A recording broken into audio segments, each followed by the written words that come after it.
this guy. You're coming with me. You just go wherever I go.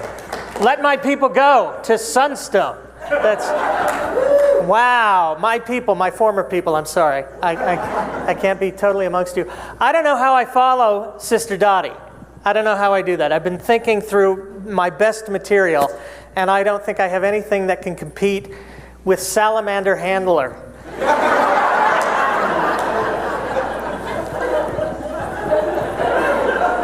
And I'm not ashamed to say, if I was ever going to turn, David Hasselhoff might do it for me too. But I'm generally more a Clint Eastwood guy.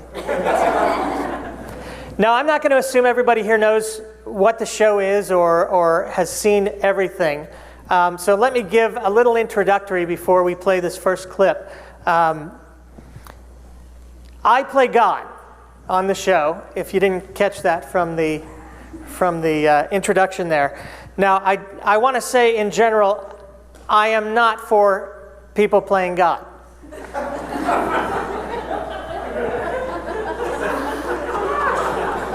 However, like most people, if I'm the one doing the playing, I'll allow it.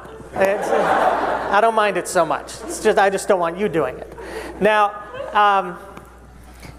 the God of Mr. Deity, I think Mormons recognize probably far more than any other religious group, because my Mormon background absolutely comes into it. You know, the great phrase, as man now is, God once was, as God now is, man may become, is pretty much the essence of this, except for he's a Hollywood producer, basically, is what it comes down to. And he's running a low-budget indie universe. And things don't go right, and he has to handle things in ways that maybe a big G, capital G God wouldn't. So now here's some of the funny background of this show. I wrote this show, I wrote the first episode, I want to say, after the Asian tsunami. We're going to run that in just a minute. It's called Mr. Deity and the Evil. And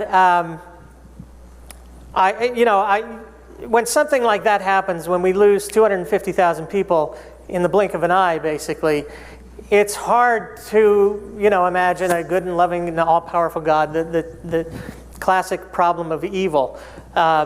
So I wrote this episode, and I was trying to find somebody to play the role of Mr. Deity, and Larry, who is Mr. Deity's long-suffering assistant. And to answer your questions, no, he is not the Holy Spirit. I get a lot of that. I tried casting this for two years. Nobody wanted to do it. Everyone thought it was a little risky. They didn't want to be typecast. I knew I wanted to do... I knew I wanted to do a series of these, a long-running series of this, so it would take quite a time commitment. And Jimbo, who plays Larry, is a working companion of mine. We did a lot of video production together. We're driving back from the shoot from hell, no pun intended. And Larry says, that thing that you've written, that deity stuff, that's pretty good stuff. Why don't we just do it? Why don't you play Mr. Deity? I'll play Larry. You've already got a bit of a God complex, so it should work. And we ended up shooting the first episode, which is this one. We shot this 3 times because I was so phenomenally bad in front of the camera. I had directed a feature film before this and one other short. You will never see any of those other episodes. This is the 3rd take of this. It's a whole new thing, standing in front of the camera and doing this kind of stuff instead of just watching and looking on. Now, we had, by the 2nd episode, I knew we had the Jesus character, or Jesse, as Mr. Deity is wanted to call him, because he can't remember his name, who was an actor friend of mine, Sean Douglas, who, you got to hand it to the guy. I mean, I'm telling him, you know what? Why don't you come play Jesus? It's not the traditional Jesus. You might take a little heat. Come on, let's do it. Have some fun. And, he's a good Texas boy, so he went for it. Our final cast of 4 that we had to figure out was, I was working on an episode where can someone get that? You want me to get it? Can I get it? I would love to answer it. Whoever's calling, they better not step off a curb, without looking both ways. That's all I'm going to say. I had an episode where I was going to be introducing the character of Lucifer. I didn't have the episode fully written, but I knew I had this line where I wanted Mr. Deity to be messing around with him. And he says to him, Lucy, you got some splaining to do from the I Love Lucy show. My good friend, who was just in the midst of starting to go through a divorce with his wife, suggested, you know who would be great as Lucy? My ex-wife, huh? Because she's giving me hell right now. And she's an old friend of mine. I've known her for 20 years. Amy Roran decided to come on and take the role of Lucy. And that led to a good turn for me because we ended up getting married about 1.5 years ago. So, big win for me. If you've seen this show, you know how gorgeous she is, so I'm a lucky guy. So let's run this first episode. This is Mr. Deity and the Evil, and then I'll come back up and say a few words about the second episode before we show that. And can we dim the lights a bit? Yeah, there we go. Wow.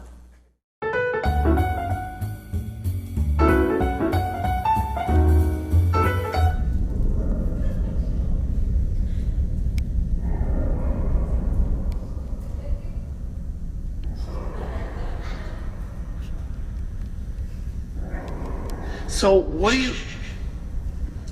do you hear that? Is it supposed to sound like this? Mr. Deity, I think it sounds great. Larry, the whole thing is a train wreck. It's. Sir, you're being a perfectionist. Well, yeah. You had 6 days for this project. Actually, I had 7, but there's no way I'm coming in tomorrow now. I'm so depressed. Okay, well then, we really should wrap up the whole evil thing. Sir, Mr. Deity, what you're allowing, what you're not allowing. Okay, where were we? Well, we last left off, we had decided, well, actually you had decided, sir, that you weren't going to allow people to harm each other with merely their thoughts. Their thoughts, yeah, that's good. That's good. Right, next up, kind of a biggie, holocausts. Yeah, I'm going to allow it. Okay, holocausts in. Next up, torture. Broad brush here, you got men, women, children, animals. Babies? Babies, yes. Yeah, I'm going to leave it in. Okay, torture's in. Sir, you are all powerful, right? What is it? What is I mean, I was just thinking because the list, it was just, the list, because the list, okay, moving down the list, sir. Down syndrome. What is it again? It's a birth defect, causes a mental retardation, has the certain morphological consequence. Oh. Yeah, it's awful. It's so sad. Yeah. Yeah, let's leave it in. Okay. Down syndrome. In. Well, the next one, I checked with the boys down in research on this, said we're safe to leave it out. What is it? That natural disaster complement, the earthquakes, floods, tsunamis. Yeah, I need to have that in. Well, sir, I actually spoke with the head of R&D myself on this one. Sir, I spoke with the head of R&D, okay? He said if we leave this out, it's not going to affect anybody's free will or violate natural law or anything like that. And since you're way over quota on the gratuitous pain and suffering. Here's the thing. If we take it out, it's going to be way too easy for people to believe in me. No, sir, let me go over the list. Holocausts, torture, and Down syndrome. Those 3 alone make it kind of hard to believe in you. No, I don't think so. Sir, really, if you had the natural disasters, you got earthquakes, floods, tsunamis, you throw in a hard winter or 2, no one's going to believe in you. Sure they will. Sir, I really don't think they will. For how much? I'll bet you a C note and I'll make you Archangel if I'm wrong. But sir, I don't want to wager with you. Yeah, because you know you're wrong. No, because I know you're the God of the universe, the all-knowing God. You can see the future. All is present with you. Okay, that's a good point. That's fair. 10 to 1? Sir, please don't insult my intelligence. 100 to 1? 101. You're on. Okay.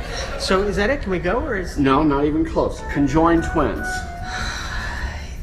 We're going to be here all night. Yeah, leave it. Okay, conjoined twins. Lou Gehrig's disease. Yeah, leave it in. Okay, leave it in. Oh, but wait for Lou. Wait for Lou, makes sense. I assume you have no problem with childhood cancer. No. Celine Dion.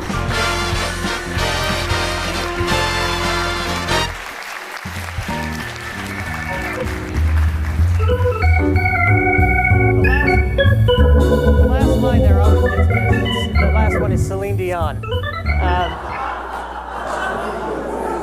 The evil that woman has perpetrated on this planet. So what happened was we shot this, the second one, which we'll show in a minute, which is Mr. Deity and the Really Big Favor, where Mr. Deity basically cons Jesus, or tries to, into being the savior for this planet. We had to shoot that one twice too. That time it was just because I was a bad director. When you're actually acting in a scene and trying to direct, it's very hard because you'll have notes for the other actor, which you really can't break immediately. Wow, that's bright. You can't break the scene, particularly with someone like Sean. Sean's a seasoned actor. He's been in a lot of stuff. He's been on TV quite a bit. Many of you may have seen him in the Dodge Charger Super Bowl ad this last Super Bowl. A big long push in on him. He doesn't have any lines, but he's staring directly into the camera very intensely, like only he can do. So you can't really break, and what would happen was I would get to the end and I would think, okay, I got to tell him that note that I had for him in the middle, and then I'd forget the note. And we'd just go through. So we had to shoot it again, and he still wasn't, he had a really hard time getting the character as I saw him. And he told me later, he said, you gave me one piece of direction that instantly made me get this character, and that was, I said to him, you know, you weren't my first choice. The way I saw it was as a casting audition in which Mr. Deity had been through his top maybe 15, and they'd all passed. You know, there was not enough on the back end, I guess. So he finally got the character, and we ended up shooting this. The way this thing worked was we shot 3, and the next one was called Mr. Deity and the Light, where they realized Mr. Deity's messed everything up because he had the guy install the clapper for the light, which doesn't really work when everyone applauds. So on, off, on, off. We shot 3 of these, and we put these up. The reason we put them up, we were working on a website, and we were going to do this somewhat like the Ninja has done his stuff. And Jimbo called me early. It must have been like January 3rd or something. He says, have you seen this show on YouTube? It was called God Incorporated, which was basically The Office with God's people, which I thought was a very clever idea. And he said, if we don't put this up now, everybody's going to think we're just copycats. We'd actually had these sitting around for probably 4 months, and we weren't ready to launch yet. And we had to launch them. We got a good word somewhere. I think it was on Dig. And the views started to shoot up on YouTube. And then YouTube noticed, and they said, well, this is getting a lot of attention. Let's put it on the front page. They put it on the front page. It got even more. And the next thing you know, we're getting calls from Sony and Mosaic and a lot of big media companies. And we ended up doing our second season with Sony. But we're back now on our own. We did a whole 3rd season last year, 21 episodes, which we generally... They were, up until that time, only 10. We've done 21 in the 3rd season, which we have on DVD. I don't know. Do we have any of those? We might, yeah. Okay. Those might be for sale afterwards. I don't know.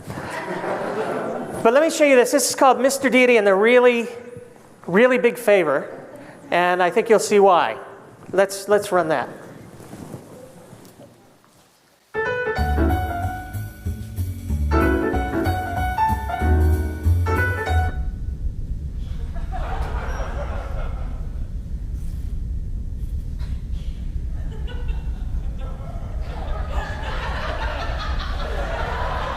So, Yeah, that's obviously that's the downside. But you know, after 3 days, we bring you back to life, and from that point on, it's a slam dunk. 3 days I gotta be down, sir? I said 3 days in the prophecies, but there's fudge room. We could put you down late Friday, all Saturday, and then raise you up at the crack of dawn on Sunday. So 36 hours tops. 35 if we did it on the week that they set the clocks for. Well, I don't know. Well, you'd be doing everyone a really big favor. Yes, sir. And what's in it for me again, sir? Well, like I said, you'd be a partner. Junior partner? No. This is full partner. Completely equal, 1/3 vote. Plus, Keep talking, sir. yeah. Plus, this could be a really good career move for you. Get you in on the ground floor. Yes, sir. And I must say I really appreciate that offer. It's just, I guess I don't know why you can't just do it yourself, sir. Look, I'd love to do it. I'm not chicken, if that's what you're. I don't know that that's what you're implying, but look, there's a lot of stuff to be done here still. Larry can't do it all. It's time, is what it is. Take time trying to get the time off. Can't do it. Right. Sir, and why can't you just forgive people again? Because of this whole sin thing that's killing us. Right. Sin equals death, so you go down and lead a completely sinless life, and death has no. Whoa. What? Sir, did you say that I have to lead a sinless life? I said that before. No, you didn't. I'm pretty sure No, I did. No, sir, you didn't. No, trust me, sir, I would have remembered that one. Well, I apologize then because I was. It's Larry. I gotta take this. Hey, Larry. Hey. You're on speaker with me and Jesse. Jesus. Oh, Jesus, sorry. Hey, Larry. Hey, where are you? I'm about 3 feet behind you, but I am in the 13th dimension. I was talking with the foreman earlier, and we're trying to decide how dark you want to go with the dark matter. Yeah, take that all the way to void, and then back it off a skosh. Oh, okay, great. Thanks. Hey, wait. Jesus was wondering. No, the health plan does not cover crucifixion. That's good. Did you just come up with that, or is that material? Yeah. Did you hear that? Yeah. No, he was just wondering how he does the whole sinless life thing. Oh, it's fully God, fully human, sir. Oh, I came up with that, right? Yes, of course, sir. Okay, all right, I like that. Yes. Okay, so when are you coming back? Tuesday, sir. Tuesday. Okay, well, how about this, you schmuck? Why don't you bring me back something this time, all right? Get me a t-shirt or something. Will do, sir. Never gets me anything. So you got that, right? Fully God, fully human. That's how you do the whole sinless life thing. Well, that hardly sounds fair. Why? Well, are any of these people going to be fully God, fully human? No. Well, then, this whole thing, it seems a little bit out of whack. I mean, you create these people, but then you make them way beneath you. Well, and I'm the deity. Right, but sir, then you expect them to live up to your standards. Okay, yeah. Okay. Sir, and then you want to threaten to punish them with, hellfire. Hellfire. Damnation. Eternal torment. Yeah. I'm just saying, this whole thing, it just doesn't really seem to make any... Oh, you're good. Oh, you're good. You're getting the whole picture good. now. Oh, I'm You're getting getting the whole picture. Yeah, I'm getting it. Yeah, I'm being punked. You go what? You're punking me. What does that mean? What does that mean? You're good. Oh, yeah. What? What's that mean? Yeah. Where they at? Huh? Where they at?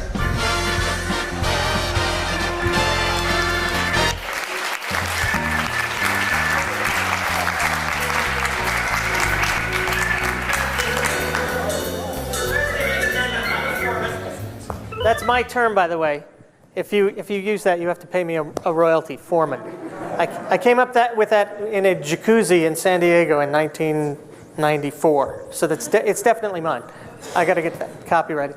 I grew up in the church. My mom was a true believer. My dad was a converted Catholic whose family converted to Jehovah's Witnesses and then wanted to have nothing to do with him. But my dad was always a little bit of a skeptic, so I didn't get the full press going on. I had my big conversion when I was about 17, and then I went hog wild into it.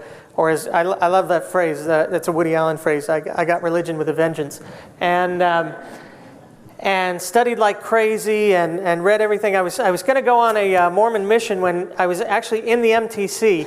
When we got the call, my partner and I, Lex Diaz-Avedo, loved our stuff, wanted us to do an album, and so there we were, and I had to make that decision. I decided to come home. which you just don't do. You just don't do that. You want to talk about ostracized. That was pretty much it. Until the album came out, by the way, at which point everybody thought, you know what, you're going to touch far more people this way than if you'd gone to Recife, Brazil, and been in the Amazon and gotten eaten by a piranha. So I ended up working with a Jewish theologian where I learned a lot of critical thinking skills, and I started putting those to use. And it ended up with me. I just love this story. This is my third Sunstone Symposium that I've been to. I went to one in 1993, the year that I left. I think it was in Burbank, California. And I was very sketchy about going because I'd been reading Sunstone and Dialogue for years as I kind of worked my way out. And the thing that did it for me, that absolutely pushed me out the door, was the September 6th excommunications. And I tendered my letter of resignation, and I took it over to my bishop, and I thought he was, there are two funny things here. One, I thought that he would actually open it. I think he knew what I was going to do, because I'd become a little bit of a pain in the tuchus with my questions and whatnot that no one really wanted to answer. And I stood around, I handed him my letter of resignation, and I kind of thought that he'd open it and read it and maybe want to talk to me about it. He didn't want to have anything to do with it. He just wanted me to go away. And I really thought, growing up as a Mormon, I knew that when one of, the lost sheep goes astray, the people come and they find the lost sheep and they bring them back, and nobody ever called. They wanted me gone as much as I wanted out of there. I had to stop going to church at a certain point because I realized people aren't there necessarily to ask questions. They're just there to renew their faith and all that kind of stuff. So I had kind of slipped out a little bit before that. I was devastated by the excommunication of D. Michael Quinn, because I think of all people, if you're a historian and you write something and you're just wrong, well, just show him. That was a Galileo moment for me and the Mormon faith, and I just couldn't support it in any way anymore.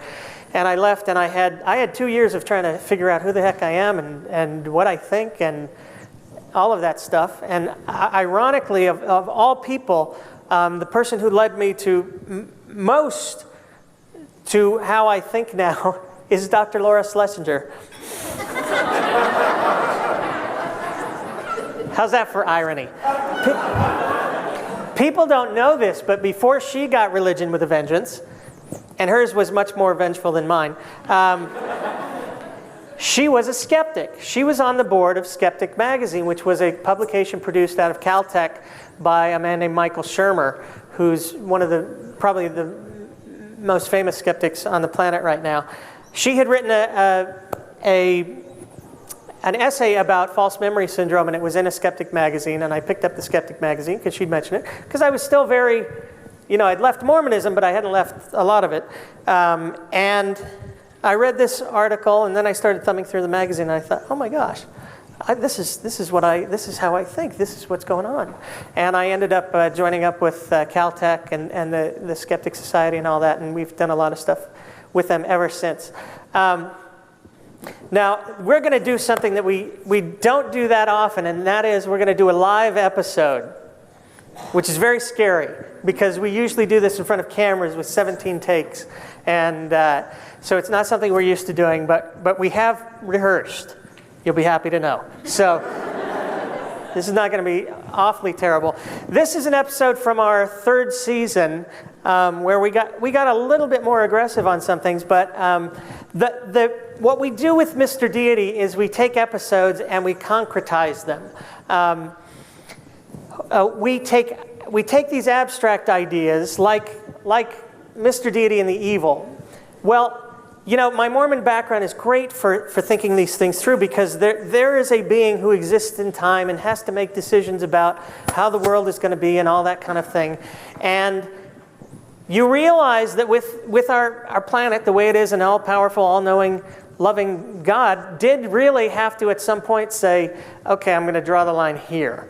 None of us, as in that episode, has the ability, the free will, as it were, to harm another person with our thoughts. So there was certainly a demarcation there. And these lines had to be drawn. Okay, we'll leave this in, we'll leave that out. It's concretizing abstract ideas. And that's what we try to do. Just take ideas and make them more representational so people can really actually think about these things in a more concrete way. I'm going to use concrete again. I like that word. There was a study that found that people will change their opinions more frequently when their ideas are actually concretized. Pro-choice, for instance, if you take pro-choice and you say to a woman, or to anyone believing in pro-choice, okay, so we've got a mother with 3 kids, and she can't, for whatever reason, do that fourth.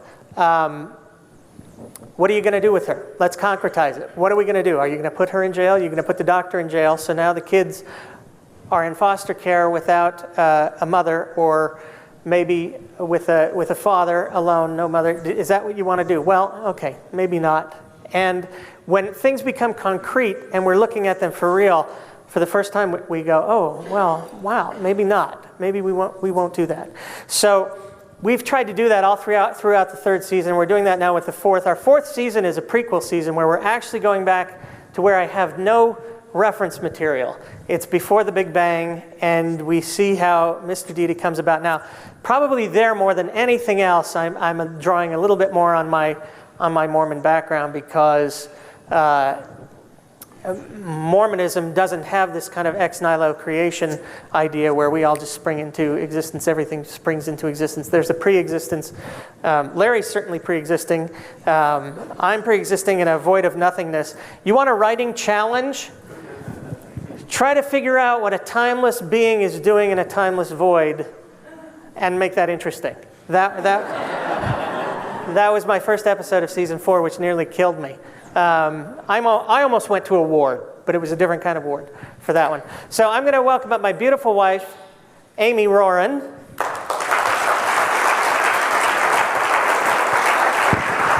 you have ideas working? Okay, let's get to the front because we figured this out. Let's get to the front. Get to the front, okay. Just because of the feedback. All right. We've rehearsed, but not here on stage. We did this really well in the bedroom. Or in the hotel room before. Okay. All right. Let me start this out. Okay. Have you seen Beelzebub? No, but check this out. What is this? It's what I'm giving my people. This is what you're giving your people? Yeah, pretty cool, huh? Your chosen people. This is what you're giving them. I know. Is it too generous? Is that what you're thinking? Because you look stunned.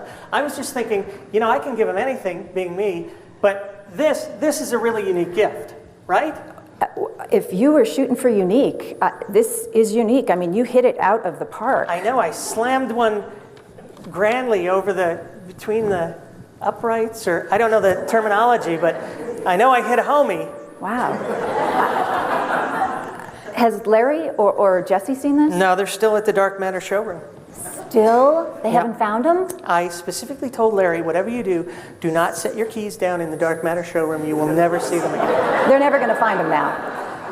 Well, I hope you're wrong, because the keys to the kingdom were on that chain, and we don't have a spare. So no one else has seen this? Nope, just you and me, babe. What do you think? Come on. Just, have you seen what the Greek gods are giving their people? No, Zeus and I aren't talking. We're on the back nine again, and he is, every time I try to putt, he's taking his putter and lifting up my kilt. All right, well... People don't know this, but that's how Moses originally saw my backside. Well, I'm just saying, the Greek people, they're getting some really cool stuff. Better than this? Come on. Give me a break. Like what? They're getting music, they're getting science, they're getting engineering, they're getting astronomy. Astronomy? Oh, I love astronomy. Yeah. In fact, did you see Larry's horoscope today? I don't even know why I sent him down there to look for the keys, because the way his stars are aligned, it's never going to happen. Forget it. It's astronomy, not astrology. What's the difference? About 50 IQ points. Well, come on, sweetie, I'm at least a 50. Look, the Greek people, they're getting drama and art and architecture. You love beautiful buildings. Yeah, they're okay. They're gonna calculate the circumference of the Earth. They're gonna come this close to the germ theory of disease. Okay, all right. Well, tell me this, Missy. In all of that great stuff that the Greeks are getting, are they getting anything, anywhere, in all of that, that gives them the really good stuff like how to kill a bull or a ram or a goat? No, Elle, they aren't. Okay, all right. I think I've made my point. Are they getting the heads up that it's okay to eat a grasshopper, and even more than okay if it's honey roasted or chocolate covered? No. Okay, let me ask you this. Are they getting the fashion tip that it's not okay to wear wool and linen together, or that it's not a good idea to put a donkey and an ox on the same plow? Huh? You can't wear wool and linen together? You know, I've been looking out for people. I'm just thinking at least half of you should be comfy. So if you're wearing a nice wool slack, mix it up with a silk shirt and tuck in at the waist so you don't shake. So you're not going to give them science or medicine? Sweetie, they don't need a God for that kind of thing. They'll discover that on their own if they're left to think for themselves. Quite frankly, I think what Zeus and the rest of the Greek gods are doing to their people is a terrible disservice. Why? Because everything that you're talking about there just gives people hope. It makes them think they can make a better world. That's not what they need. What they need is all kinds of useless minutiae to keep themselves distracted. Distracted from what? From how crappy their lives are. And I'm giving them minutiae in droves. I mean, where else are they going to learn where to sprinkle the sacrificial blood, or that they should even be obsessed with that kind of thing? Where are they going to learn not to drink hot drinks? Huh? Okay, well, then just give them television and tabloid journalism. Sweetie, they're not ready for Dancing with the Stars. And I can barely handle this whole Mel Gibson fiasco. Come on. Okay, but they're ready for burnt offerings. Burnt offerings, sweetie, it's barbecue. I'm giving them barbecue. That is going to be one of the great contributions of mankind. Okay, great. Yeah? Super. Super, huh? I think you're selling your people short. You do, huh? Well, I think you have not read far enough. Why don't you look on the top of page 3? You'll see that there's a little something there for you. This is for me. You're always saying I never do anything for the ladies, and I know you hated the original design. So you're having them cut off the tip?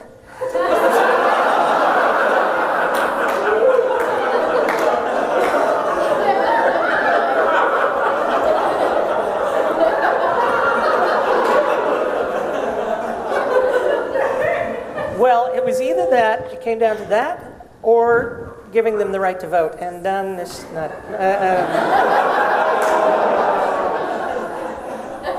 Sweetie, it makes it look friendly. And scene.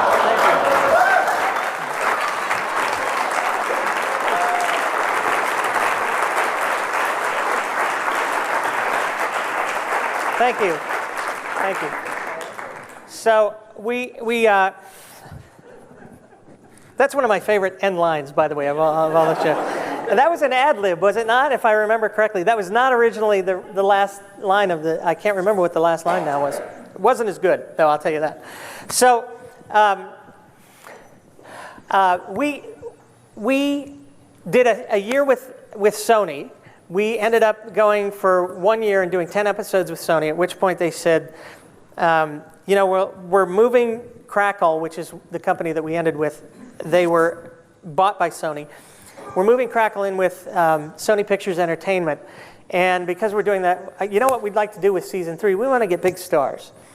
And I said, okay, that sounds great. Let's do that. So they had me write 10 episodes with extra characters that we could put in there. And then they couldn't get the big stars. This is one of the big 6, as I always do, big 6 media companies. And they couldn't get the big stars. So we kind of parted ways. And we went on to do this third season, which I really like. And I'm not just saying that because it's here on DVD. Really. But we have pretty much tried to hit every religious issue there is. And the good news about writing the show is that I have this great source material in this big book. It's very thick. I don't know if you've seen it. And we can just kind of look for ideas there. This season, what we're doing now is going back and trying to explain everything that came up. And I think you'll see a lot of maybe not direct Mormon dogma, or not dogma, I don't want to say that, philosophy, what would you, theology, I'm sorry. I can't think today. In the show, because you really do have to, there is, you know, anyone who's honest about their religion knows that there are problems to be worked out. The problem of evil, the problem of how do you have a God who, you know, 3,000 years ago is ordering genocide and today is peace and love. We dealt with that in another episode of where Mr. Deity hates the way he's portrayed in the book.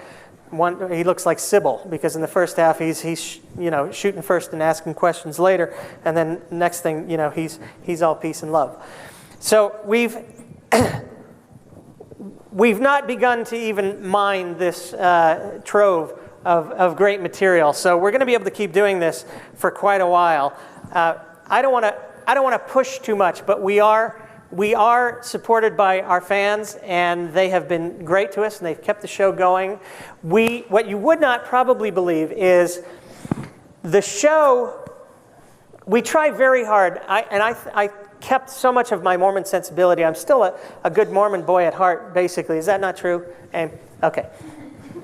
I didn't drop Mormonism and then go out and start smoking and drinking and committing adultery and all those fun things. I've stayed pretty boring, and we try not to. The point of the show is not to offend. We're not trying to offend anybody. We're not trying to tick anybody off. But what we do want to do is make people think about these ideas, which really do have consequences in the world. I think we've seen in the decision yesterday that some of these consequences can be overturned sometimes, but there are serious consequences for our fellow human beings on this planet. Everyone who watched the planes go into the buildings realized that there is a grave danger of people thinking that these books written in much more primitive times actually represent the will of an all-knowing, all-good, all-powerful being. And that there is a great danger when people do believe that they have the will of God, they know what it is, they're absolutely certain, they can pretty much do anything. And it's a scary idea. And we're not necessarily trying to take on any given religion. The show is very much about the Western religion here. To be honest, I don't frankly know that much about Islam. People ask me, why don't you do shows about Islam? Number one, our audience is in the U.S. and generally wouldn't know anything about it. Number two, I don't know that much about it. And number three, I want to live. And Amy wants me to live, and we want our family to live, and we love our dogs. So that's basically that. We're going to do one more episode here. We're going to do one more live one, and then we'll open it up for a few minutes of Q&A. And are you willing to do the Q&A too? You just do the Q&A. She doesn't want to do the Q&A. Okay. So this is one of my favorites from season 2, season that we did with Sony, and I think probably more than anything else, when my Mormonism does come out in these shows, sometimes when I do some of the male-female stuff, because it was such a big part of my life growing up, and it's just a fun topic. I get in so much trouble when I do the male-female stuff. If you've watched the show, we did an episode this last season called Mr. Deity. We did two. We did Mr. Deity and the Man, and we did Mr. Deity and the Woman. Mr. Deity and the Man is them talking Adam into, he basically has to sign a waiver before Mr. Deity will create the wife for him. Because one of the things I love about ancient ideas is that in virtually every society in the world, evil comes into our world somehow by a woman. And the Garden of Eden story is no different from that. So we had him have to sign a waiver which had, side effects of a wife may include but are not limited to the following, that kind of thing in the long list. And then he's basically conned into it by the fact that he gets to see a picture of her. And Larry says, and here's the rear view. So we did that. No one complained. But then we did Mr. Deity and the Woman. And I got so much heat, I can't even begin to tell you. All of a sudden, I was a sexist, misogynist pig, which is basically true. But she loves me anyway. Okay, so this is Mr. Deity and the Helpmeet. This is one of my favorite, and probably I pulled so much of this from my Mormon background and male-female differences and all that stuff. So, okay, here we go. Ready? And action.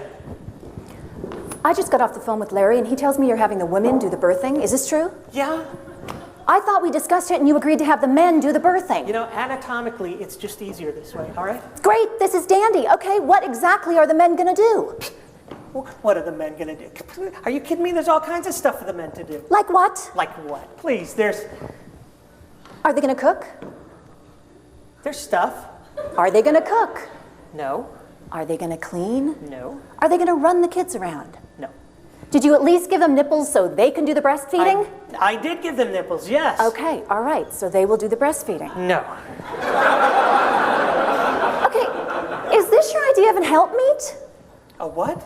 Helpmeet. Did you even read the script? You know, it's long, there's all that begetting and all those, and it came to passes, and... Okay, the helpmeet is in the beginning on page 2, line 18. It is where you say, "It is not good that the man shall be alone. I shall make for him and helpmeet for him." I say, and helpmeet? Yes. And I use him twice in the same sentence? Yeah.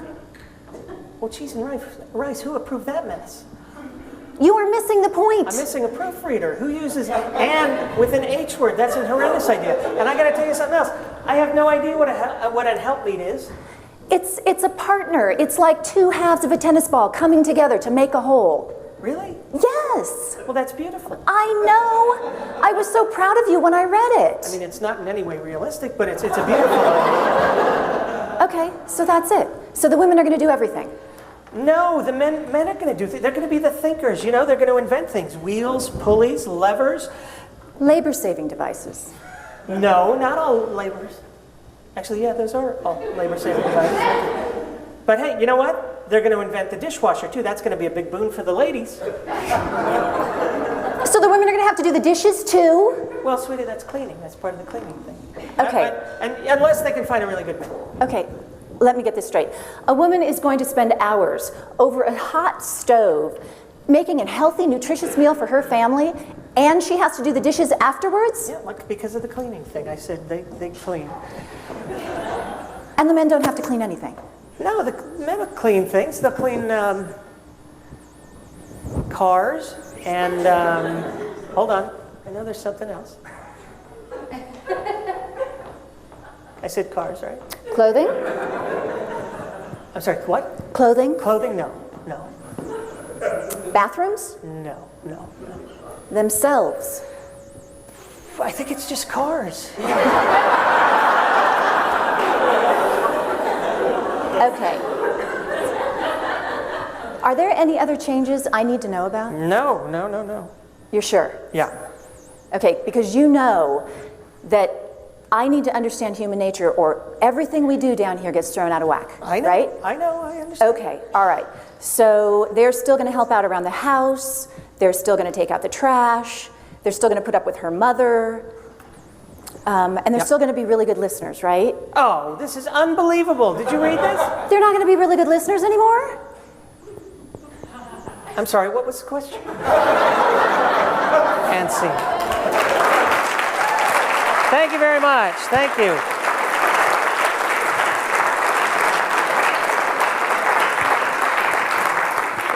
Do we have a few minutes for Q&A? Yeah.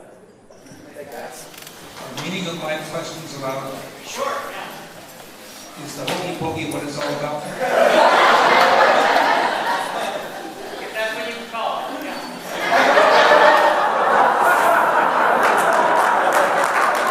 Is Amy off limits? Where did she go? I think she's running out. She's running out. I have another question for her, but I wanted to find out. There's a little bit of an irony. I understand Amy is still believing? Or okay. Yes. I just thought you might want to talk about the irony of your non-belief and being the deity and her belief in being Lucifer. Yeah, I always say people got to hand it to her. She's the only believing Christian playing Satan on a, I don't know what you want to call the show, but it's certainly not a theistic promoting show. So, I mean, it's one of those things that we still struggle with, don't we, sweetie? I'll write something every now and then. You know, her and Jimbo are really my sounding board for whether I'm going too far. It's kind of nice to have people on the show who will say, you know, I'm getting a little, if Amy gets a little nervous about something, or if I can't explain it and defend it, generally we don't do it. When I wrote an episode last season called Mr. Deity and the Planes, which was about 9/11 and how people can find a miracle in just about anything. I had a friend when 9/11 hit who told me, you know, he saw the hand of God in the fact that his niece was on a trip. She worked in the Twin Towers, and his niece was on a trip to Paris when the planes hit, which to me, my mind immediately thinks, so God saved her but left the other 3,000 to die. I find that offensive, quite frankly. And we did an episode on that. But when I first wrote it, I really try to be mindful of taking these subjects seriously. I watched about 3 hours of footage from 9/11 that day. I wanted to make sure that I was in the right mood. And when I sent it over to Jimbo, he said, boy, that's some tough stuff. And I said, I will look it over again, but I want you to look it over too. Is there anything in there that you think is indefensible, that I'm taking a cheap shot or anything like that? And when it came down to it, he said no. He gets really devastated by these things. I mean, the funny thing about Jimbo is he's got a theater background and he's a little method in all of this stuff. So when he came to shoot that, his character is just horribly depressed about, you know, everything that's going to be happening. And the next day, we shoot it like the day before. And he's trying to get me to save everybody. He ended up going home just really depressed that night. But I think it's good to have people in your life. You know, I don't need everyone to think the way I do. I need to be. What I do need in my life is for people to be open to discussion, because one of the problems that I do find with religion is if you say something is outside the bounds of reason, you've just put it outside the bounds of discussion and conversation and communication. And when you do that, there's only one thing to do, and that is, let's see whose side God is really on. And that's one of my concerns about religion. But I don't need everyone. You need everyone to think the way I do, but I do need everyone to respect our civil, laws and things like, equal protection. I'm pretty big on everyone accepting those ideas, and thanks. And I'd just like to see us take seriously the ideals that have really created the wonderful society we live in the West now. Freedom of religion, freedom of the press. The Bill of Rights, those you don't really find those in the good book. You don't, and they got fought against for a long time by people who followed the book. So I want that to be primary in how we proceed on as a civilization. Anything else? I know you've probably addressed this question before. Seasons 1 and 2. What's the hang-up on these? Seasons 1 and 2 were purchased by Sony, so they are co-owned by Sony, and we would love to get them on DVD. I think we'll probably be able to do that now because Season 3 is selling well. And they had some initial concerns because we did I had an idea to do, along with Mr. Deity in Season 3, we did something called the Larry Deity interviews, which were a parody of the Frost-Nixon interviews. And I thought that would be fun because here you had Larry getting a chance to really interview Deity and ask him the hard questions. The line that just killed me in Frost-Nixon, which I'd known for a long time, but it didn't come to mind until I saw the movie again, is, so what you're saying is when the president does it, it's not illegal. And he says, or when the president, I can't remember how the line goes in, but Nixon ends up saying, when the president does it, it's not illegal. Well, we made a trailer that was virtually scene for scene like the Frost-Nixon trailer, and at the end, he says, so what you're saying is, deity can do anything immoral, and deity says, when the deity does it, it's not immoral. And he says, excuse me? And then Mr. Deity's reply is, did you really not hear me, or are you just shocked by what I said? Nixon didn't say that. I put that in. But in that little bit, we had a thing at the beginning about leaving a Big Six media company, and I'm the only deity, Mr. Deity's the only deity to ever leave a Big Six media company, and there's a line in there that says he left to get away from Sony. And they didn't like that. So we've kind of had a cool relationship about seasons 1 and 2, but I'm pretty sure now with season 3 going, I'll be able to work something out. Hopefully we'll get that on DVD soon. And it'll have a bunch of extras like our season 3 DVD does. Yes? Any guest stars coming up for the season? Well, I have had promises from 2 very big people to do. We'll see if it actually works out, because a lot of it's just about scheduling. I wanted to have Adam Savage of the Mythbusters be the guy in charge of the Big Bang, because I don't know anybody. I don't know anybody who loves an explosion more than that guy. So we're working on that. We're working with him. And then Richard Dawkins has agreed to do an episode that